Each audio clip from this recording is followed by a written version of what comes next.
આ શિશુપાલ બોલવા ચાલુ થયો છે ત્યારે ભગવાને હાથ જોડીને કીધું છે કે તારી માને મેં વચન દીધું તું, મારી ફઈને મેં વચન દીધું તું. શું? કે આ દીકરો જ્યારે જન્મ્યો ને શિશુપાલ, ત્યારે એના ખોળામાં આપવામાં આવ્યો અને આકાશવાણી થઈ હતી. શું? કે જેના ખોળામાં જતા આ શિશુપાલના અત્યારે જન્મતાની સાથે 4 હાથ છે, જેના ખોળામાં તમે મૂકો અને એના 2 હાથ અદ્રશ્ય થઈ જશે ને, એ વ્યક્તિ દ્વારા શિશુપાલનો વધ થશે.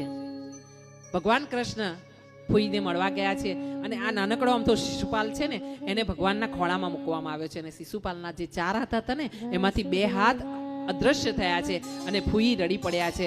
રડતા રડતા ફૂઈએ કૃષ્ણની સામે જોયું છે ને આ દયાળુ દયા નિધાન છે. એણે કીધું છે, ફૂઈ ચિંતા ના કરશો. અને ફૂઈએ વચન લીધું છે કે તું એક વચન આપ કૃષ્ણ. શું?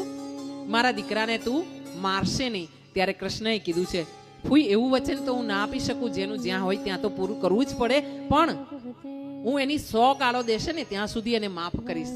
100 અપમાન કરશે ને 100 વાર, ત્યાં સુધી માફ કરીશ ને 101મી વાર હું એને માફ નહીં કરું. આટલો મોટો સમય ભગવાને એને આપ્યો છે, આટલો મોટો સમય કે 100 વાર સુધી એને અપમાન કર્યા, અપકૃત્ય કર્યા, અપશબ્દો બોલ્યા ભગવાનને. ભગવાને સાંભળ્યા નથી અને છેલ્લે જતા જ્યારે ભગવાનને કહેવામાં આવ્યું કે અમને ખબર છે તું કોણ છે દ્રૌપદી, અને આ નામ જ્યાં નીકળ્યું અને ભગવાનના હાથમાંથી સુદર્શન ચક્ર જે નીકળ્યું ને, ફરફર કરતું જે સુદર્શન ચક્ર નીકળ્યું, ભગવાનને ખુદને ખબર ન રહી કે ક્યારે સુદર્શન ચક્ર અહીંથી નીકળ્યું છે અને સામે શિશુપાલનો મસ્તકનું છેદન કરીને એનું ધડ ધરતી પર